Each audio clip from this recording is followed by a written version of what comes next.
balik lagi dengan saya Bima di channel Jansiki. Kalau kemarin kita udah ngebahas sedikit tentang road bike kan, sekarang kita bakal ngebahas MTB atau mountain bike. Masih sama, keluaran dari Element Bike juga. Ini adalah Alton Beast. Nah, kali ini saya bakal ngebahas sedikit tentang Alton Beast. Sebenarnya sepeda macam apa sih ini? By the way, ini sepeda masih tergolong entry level juga ya, dengan harganya waktu dulu baru beli pertama kali awal-awal keluar itu sekitar 2.100.000, 2.200.000. Balik lagi tergantung dealernya yang tempat dimana kalian beli.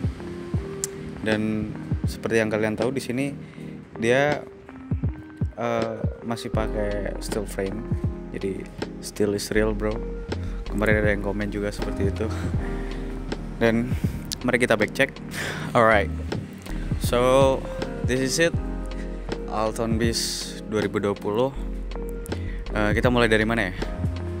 Karena ini back check, ada beberapa hal yang memang udah saya ganti, terutama di bagian kokpit ya. Oke, kita mulai dari kokpit dulu ya. Pada bagian kokpit ini bisa kalian lihat di sini saya udah ganti bagian stem pakai produk dari Pacific. Kenapa pilih Pacific? Karena ini murah. Saya beli kurang lebih sekitar 50 sampai 40 ribuan tergantung tokonya. Saya beli di Shopee dan harga segitu apa sih yang kalian dapat? Sebenarnya standar aja ya, stem dengan bentuk bulat kayak gini. Dan untuk derajatnya saya juga kurang paham karena di packagingnya juga nggak tertulis. Tapi bisa kita lihat di sini lumayan nunduk ya. Jadi kalau bisa kita lihat keseluruhan sepeda ini tuh sebenarnya Exi style. Dan setelah saya ganti stem Pacific dengan kepanjangan yang cukup panjang juga ya di sini. Terus saya juga ganti bagian handlebar. Di sini pakai handlebar merek Uno, panjangnya sekitar 170. Terus dia flat, jadi nggak rise. Enak banget kalau buat ngebut, kita lebih menunduk gitu kan. Terus itu doang sih kalau bagian kokpitnya, jadi nggak ada perubahan yang lebih berarti banget.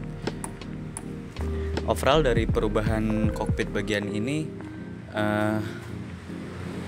keuntungan yang bisa saya dapat ketika riding berkendara di aspal, rasanya lebih menunduk, lebih aerodinamis. Cuman karena ininya masih lumayan lebar ya, 170, jadi kita berasanya tuh lebih lebar, lebih comfort aja di jalan. Langsung pindah ke bagian lain, oke?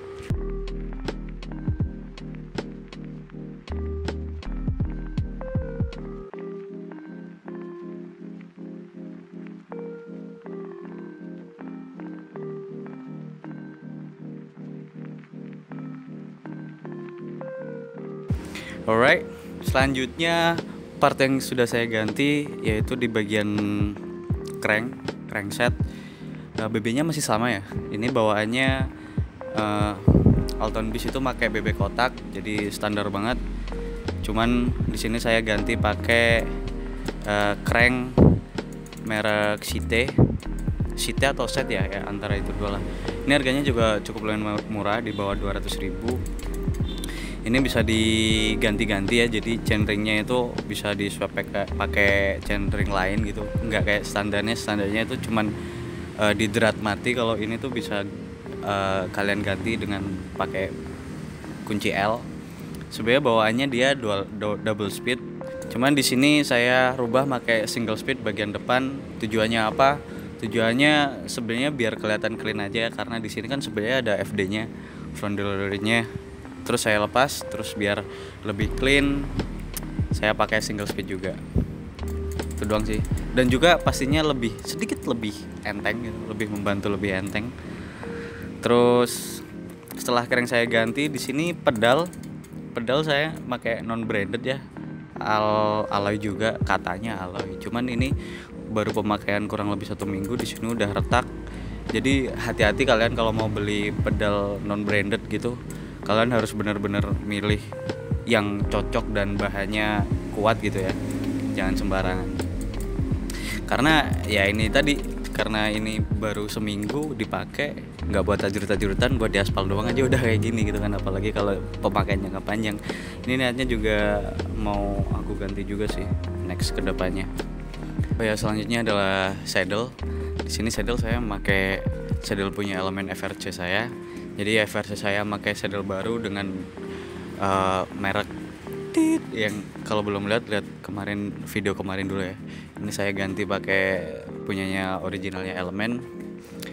Keras banget sih, cuman dia tebal tapi keras, nggak tahu gimana tuh.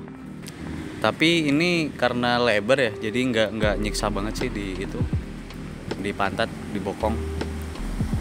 Oke, mungkin part itu aja yang udah pernah saya ganti atau saya upgrade atau downgrade. Ya kenapa ya? Maksudnya kayak apa ya? Kadang part-part itu diciptakan itu belum tentu buat fungsional, tapi juga buat style atau estetika gitu kan. Sebenarnya fungsionalnya nggak begitu pengaruh juga, dibilang seperti kayak stem, handlebar dan cranknya.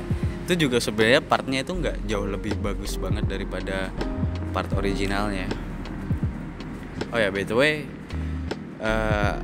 dengan harga yang tadi saya sebut, Elemen ini udah pakai rem hidrolik. Jadi menurut saya lumayan oke lah dibanding pesaingnya dengan harga sekelasnya gitu. Cuman karena framenya dia besi, pasti berat banget ya. Langsung aja mungkin kelebihan sepeda ini itu apa. Sepeda ini kelebihannya harganya murah, dan harga segitu kalian dapat rem hidrolik depan belakang, terus geometrinya kayak XC banget ya. Menurut saya karena saya suka banget sama geometri XC, menurut saya ini oke banget sih buat pemula. Jangan berharap ini buat kayak ajrut-ajrutan di trek-trek ekstrim yang penuh dengan drop gitu ya. Kalau buat jalan-jalan atau back to work ini oke sih. Ini oh ya, by the way, ini sepeda masih jadi andalan utama saya buat back to work, karena yang pertama dia agile banget ya, enak banget gitu kayak buat nikung-nikung di jalan, di gang-gang sempit itu oke sih menurut saya. Itu dia kelebihannya. Kalau kekurangannya, ini nih, pasti kalau sepeda murah tuh bisa dilihat kekurangannya itu pasti banyak banget kan. Oh ya, sebelum kalian ngelanjutin video ini, jangan lupa klik tombol subscribe, like, dan komen juga ya. Dan jangan lupa kasih tahu teman-teman kalian buat nonton video ini, oke? Nah, langsung ke kekurangannya. Kekurangan yang pertama, lagi-lagi adalah bagian seat post ini. Seat post ini udah aku cat beberapa kali karena lecet gitu ya, karena sering naik turunin, atau ininya tuh kayak kenceng banget gitu, padahal udah saya amplas dan udah halus banget dalamnya, cuman masih aja gitu kan. Sayang banget sih. Jadi ini tuh harus benar-benar dijaga kalau sepeda-sepeda murah. Dan yang kedua adalah bagian RD sini pakai RD dari Cinemax ya, nggak tahu itu merek dari mana. Ini tuh susah banget disetel gitu, entah saya nggak bisa atau memang kadang kan kalau kita bicara suatu barang itu kan ada yang memang dibuat dengan perfect, precise, dan segalanya itu sempurna gitu. Mungkin nih barang yang saya pakai ini barang, bisa dibilang barang yang kurang precise dalam produksinya ya, karena semalaman saya nyeting ini RD itu hasilnya tuh sama-sama aja gitu. Beberapa kali udah dapet feel yang enak, cuman dipakai terus-terusan gitu harus perlu adjustment lagi, dan itu tuh nggak cepet dan nggak mudah gitu, itu memerlukan waktu lama. Dan kalau bisa kalian lihat di sini RD-nya tuh kayak apa ya, wobbling banget gitu loh tuh. Entah itu pernya atau apanya atau rantainya yang kurang kenceng. Di sini juga nggak ada penyetel rantainya buat kenceng atau enggaknya, mungkin atau pernya juga yang udah kendur atau gimana. Cuman buat RD-nya gini sih.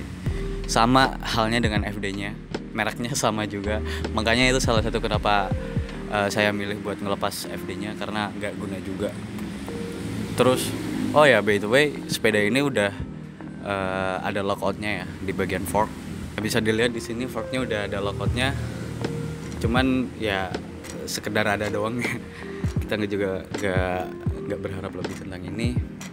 Terus di sini ada preloadnya, nggak tahu is it work or not, maybe I don't know. Kayak ada antara ada dan tiada sih menurut saya, karena sama aja, entah itu diputar-putar sampai mentok, di bagian plusnya sama minusnya itu sama aja.